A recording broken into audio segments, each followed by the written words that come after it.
Jerome's being stingy and wants to shut down this juicy action. What does it mean for crypto, XRP, XLM price? Well, we're going to talk about it. And due to the graphic nature of this program, listener discretion is advised. And we're going to talk about why Jerome wants to cool crypto down. Or will crypto say, Jerome, we don't care because we got more bullish news. You, the viewer, matter most, so your comments come before the news. Jasper Gal, hopefully I said that right, sir, says, thanks for everything, mate. Well, thank you for the support from across the pond. I greatly appreciate it. Seriously, the support I've been getting recently from people has been so overwhelming, so humbling. I'm so gracious. Seriously, everyone, so gracious. I pinned this comment. Texas Sweet Tea put this up. Newcomers to crypto, beware comments. Scammers are ruthless. Yeah, basically anything that says XAI is a total piece of shit. Here's the way you can tell. On this channel, we cover crypto, the main stuff. If something you see in the comments and there's a whole bunch of people talking about it, it's probably a BS scam. Thanks, girlfriend, for sharing the info. Bitcoin sitting at 106,000. TRX is pumping. ETH is above 4,000, while XRP is at 250. Why is XRP at 250? Because Ripple announced that RLUSD is launching on the 17th. Rest of the market looks pretty healthy as BTC is tugging us along.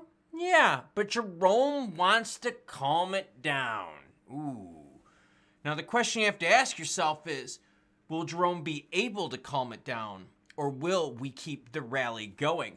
By the way, if you're a channel member, I've got a video out for you now that tells you why this bull run that we're in right now is different than the previous two. Let me know what your thoughts are in the comments down below. Fed expected to cut rates on Wednesday. Yes, that's right. Rate cut time coming really soon, girlfriend. Less than 2 days away.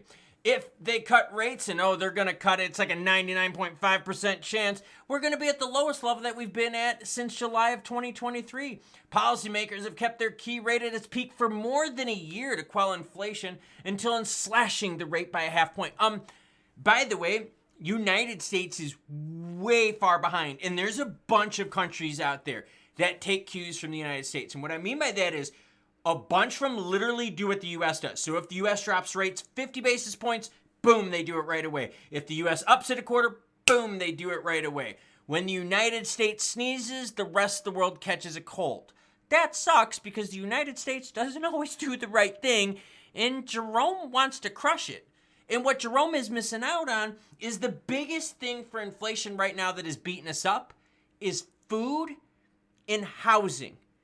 And rates, as much as lowering them helps, I don't think it's going to help out housing. You need more affordable housing. You need more on the market to start bringing down the prices. And with food, well, let's be real here. People in the supply chain are being greedy AF. The problem is, while inflation has dropped far below its peak of 9.1 in mid-2022, it remains above the Fed's target of 2.0. David Wilcox, a former Fed senior official, said this: we're on the cusp of a transition to them not cutting every meeting. They're going to slow the tempo of cuts. Ooh. And I've got the data to share with you regarding those. All right, so let's zoom forward a little bit, okay? Let's zoom about 6 months forward to June, okay? Look at this. We might have 2 more cuts from where we are right now. That's where this little big bar is right here. But look at the difference of the data, okay? A month ago, the market was way more bullish in terms of rate cuts than where we are right now. In fact, if you zoom out even further, you can see that where we expect rates, 375 to 400, I've got this for the September 2025 contract. So 9-ish plus months away from now, we're only expecting maybe 3 cuts from where we're at now.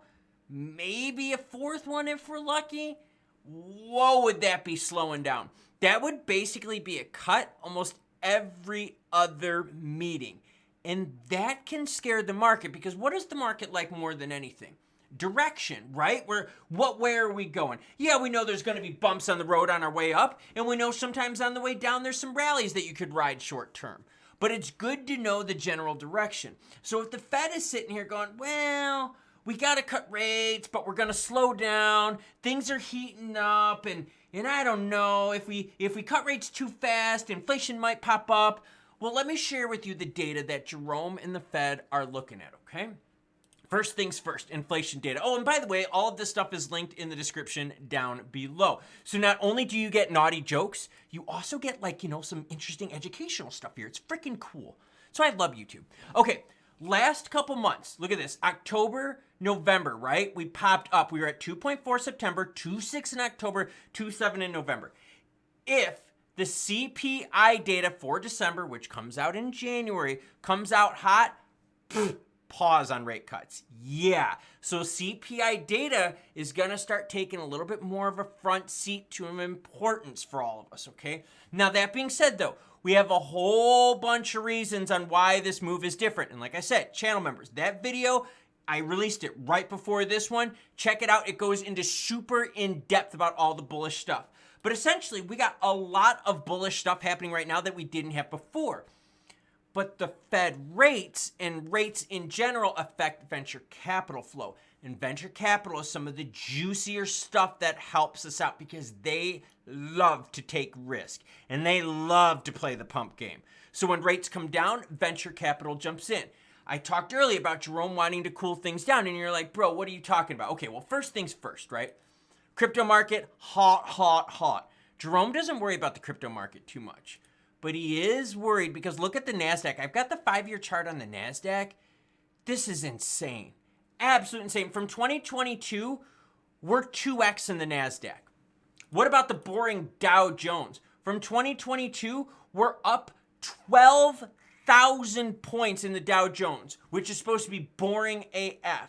Jerome wants to cool this down because he thinks this is too hot, too quick. And if it's too hot, too quick, and inflation picks up, you could have nasty crashes. So what he's trying to do right now is to pump the brakes on the market. He's trying to say, hey, market, look. We might not be that aggressive, so don't go freaking out here. Don't go buying, because, there still could be some bad times to come. So Jerome is doing his best to make sure that markets work. Now, my honest belief, though, is that there's so much going on right now in the outlook of crypto, right? Outside of rates, other macros out there that I believe we can override the action from Jerome Powell. The biggest thing though, okay, is gonna be when we talk about the meeting, okay, which is in 1 day, 20 hours from when I'm doing this segment. I don't know when you watch the video. Maybe you should hit the notification bell so you see it right away. Huh? Well, I'm just saying, just throwing it out there. I only get the notification bell on a couple channels. So if you don't want to hit it on mine, I totally get it because to be honest with you, I think that's a very privileged thing. If I really like a channel, I want to get notification. But either way, gonna have a meeting on this on Wednesday. 2 p.m. live stream is when the announcement is for the rate cut. We're gonna get a quarter, all right?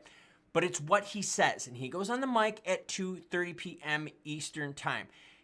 If he's stingy, if he's hawkish, and speaking of the hawk, I'm talking about Trick. If Jerome Powell becomes hawkish again, and I mean really hawkish, he can set the markets tumbling.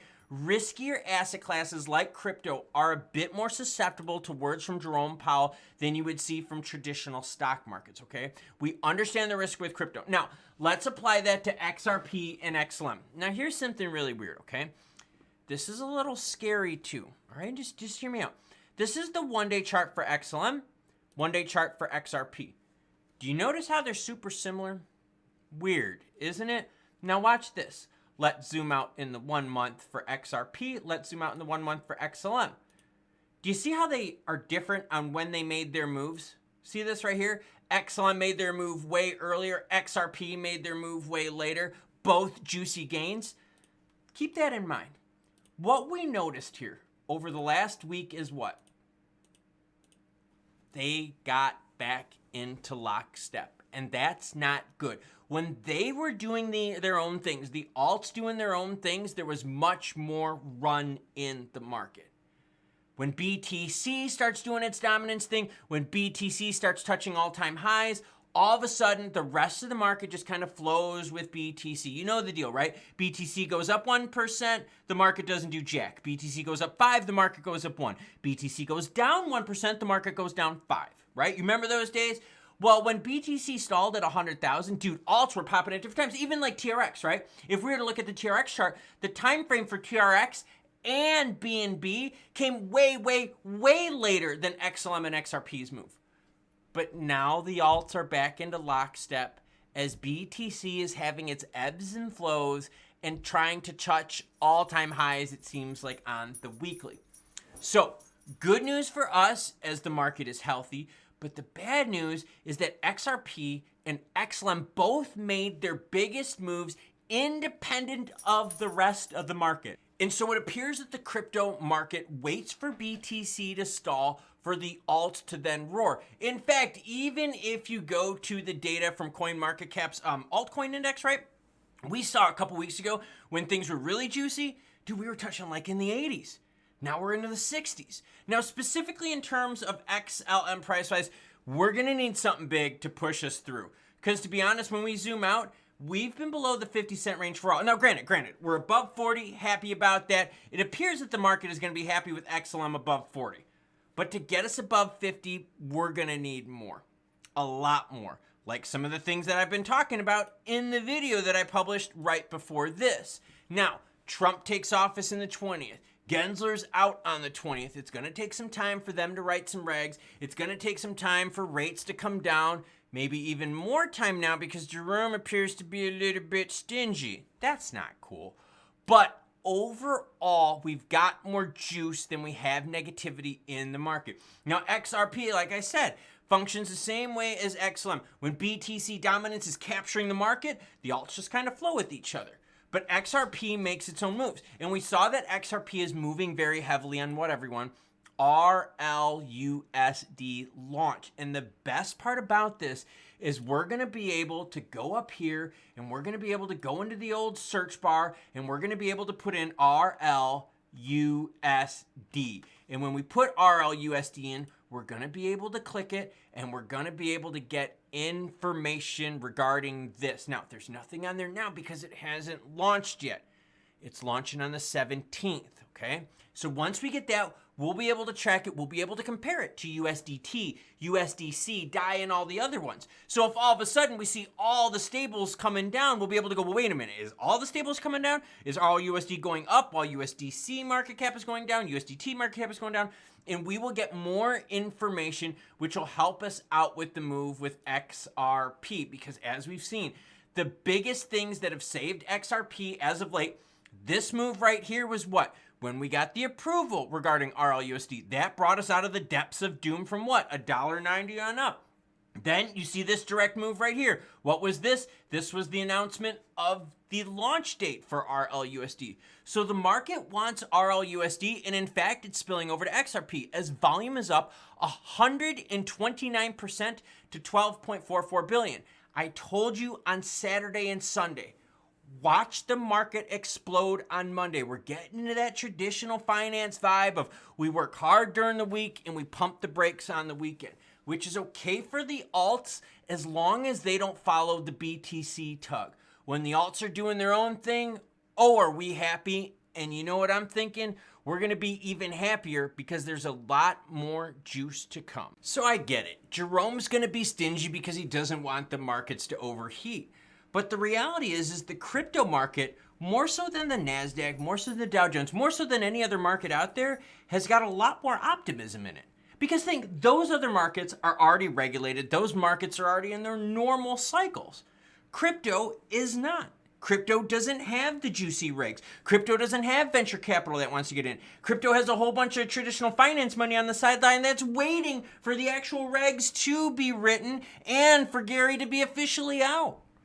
The rest of the markets don't care. It's not like the NASDAQ stocks are like, oh, Gary's crushing us. Oh, no, Gary doesn't give a shit. It's traditional finance. He's cool with that. But the crypto market has more to grow than all of this.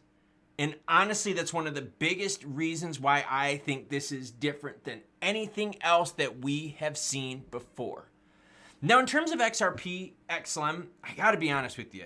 I liked it a lot more when BTC stalled and the alts were pumping. Now, they weren't all pumping at the same time, and you saw that. We watched, right? We watched as XLM made the move early, then XRP. Way later, you saw BNB make a move. ETH is just now touching 4 again. ETH is like a latecomer to the party, showing up fashionably late in a nice silk Armani suit. double-breasted, a little bit wider relief cut in the back for those of us that, work out more. A really, really nice, strong cut pleat right in the front. Cuff and a crease. You know what I'm talking about. So, alts, we need BTC to stall, which is okay. Because as long as BTC keeps trying to touch all-time highs, installing, all-time highs, installing, all-time highs, installing, we're going to keep riding the action. And what's going to happen is there's going to be a point where BTC seems expensive, where people are like, you know what? At price X, I don't know how much more juice is left. But these alts over here, a lot of them haven't touched all-time highs, and their market caps aren't as big, and we don't have to buy as much, and we might be able to make more out of it. And then all of a sudden, the alts can really frickin' roar. But we need a few things happen first. And those few things are going to be happening. It just might take some more time now with Jerome Powell and the rate cuts. But I'm going to let you know what happens, and we're going to be doing a live stream regarding that. No voiceover at the end of this one. Genuine voice here. Choo choo, bitches.